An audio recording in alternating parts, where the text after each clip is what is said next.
Llavors, el debat que surt, que es fa públic, que es fa urgent després de l'accident a l'empresa Icoxia situada al polígon sud de Tarragona, a la Canonja, el debat no és d'ara, el debat és de fa molt de temps, ve de lluny, és important, és urgent i l'hem d'afrontar des de tots els espais.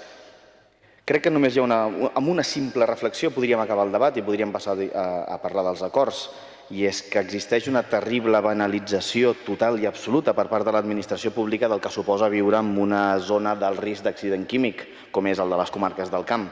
I si no, podríem parlar de com són la rigorositat dels protocols, podríem parlar dels simulacres reals que es fan, si són útils o no, però és que hi ha una qüestió que és molt senzilla, que és què en pensen vostès de l'existència d'un parc temàtic com és el Port d'Aventura, paret amb el que és el complex petroquímic de Tarragona? On s'amaga la gent que està passant-s'ho bé el Port d'Aventura en cas d'un accident químic?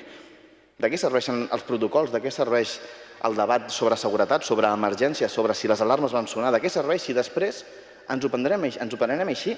Tenim un parc temàtic tocant un complex petroquímic que el dia que hi hagi un accident la gent no sabem on es podrà confinar. Tanmateix, recentment s'han fet públics que els equips d'emergència no van saber durant més d'una hora si l'aire era tòxic. Durant més d'una hora corrent per l'aire, la toxicitat podria haver arribat molt lluny en una hora. Doncs en una hora no se sabia si aquest aire tòxic era o no. Encara pitjor, l'explosió va posar de manifest la greu descoordinació comunicativa de serveis d'emergències i els errors en l'aplicació dels protocols. Però hi ha una qüestió que encara és pitjor que la poca coordinació en comunicació, que és donar informacions contradictòries mitjançant canals oficials. Els mitjans de comunicació deien una cosa, al Twitter se'n deia una altra, al Twitter un altre compte deia una altra informació, i la població, mentrestant, sense saber què havia de fer, si això era tòxic, si ens havíem d'amagar, si havíem de marxar, si havíem de fer què. I això és molt greu.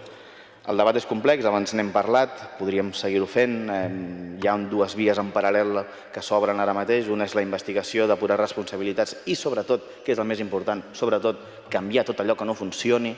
I per una altra via, el debat sobre un nou model de desenvolupament a les comarques del Camp.